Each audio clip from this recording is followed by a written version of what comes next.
టాలీవుడ్లో hero మెటీరియలే కాదనగా colour photo హిట్తో తను hero అనిపించుకున్నాడు Suhas. తర్వాత రైటర్ పద్మభూషణ్ గా కూడా హిట్ మెట్టెక్కాడు. ఇప్పుడు అంబాజీపేట మ్యారేజ్ బ్యాండ్ని వెంటేసుకొని వచ్చాడు. పోటీగా మరో 3 లో బడ్జెట్ సినిమాలు వచ్చాయి. కానీ అంబాజీపేట మ్యారేజ్ బ్యాండ్దే డామినేషన్ అనిపిస్తోంది. మరి మౌత్ టాక్, వసూళ్లు, ఫైనల్ రిపోర్ట్ బట్టి ఈ మూవీ రిజల్ట్ ఏమని తేలింది? Take a look.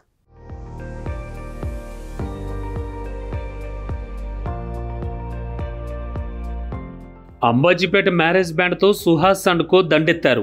వరల్డ్ వైడ్గా దుష్యంత్ మేకింగ్లో తెరకెక్కిన ఈ సినిమా రిలీజ్ అయింది. ఇది కూడా మరో కలర్ ఫోటో అనిపించుకునేంత మంచి టాక్ అయితే వచ్చేసింది. కథలోకి వెళితే ఒక హీరో తను విలన్ చెల్లెల్ని ప్రేమిస్తాడు. విలన్ మాత్రం హీరో సిస్టర్ మీద లేనిపోని అభాండాలు వేసి పరువు తీస్తాడు. కట్ చేస్తే అప్పటి వరకు లవ్ జర్నీ చేసిన సినిమా కాస్త ఆత్మాభిమానం, దానికోసం హీరో పోరాటం అనేలా మారుతుంది.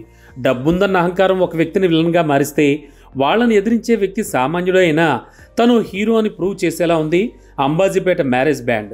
కథ కొత్తదేం కాదు, కానీ దాని నేపథ్యం, ఎంచుకున్న పాత్రలు, వాటిలో పాతుకుపోయిన నటులు సినిమా స్థాయిని పెంచేశారు. ఎక్కడా పాత్రలు కాదు, అందులో ఎమోషన్స్ ఎక్కువగా క్యారీ అయ్యాయి.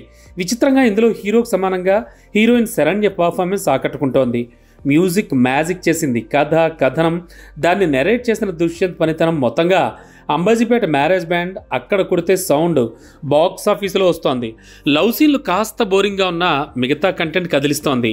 ధీర, happy ending, boot cut Balaraj మూవీలతో పోలిస్తే ఈ సినిమాకే కాస్త హిట్ అంటూ మౌత్ టాక్ పెరిగింది. మరి వసూళ్లు అదే రేంజ్లో వస్తాయో లేదో మాత్రం మండే కలెక్షన్స్తో తెలుస్తుంది.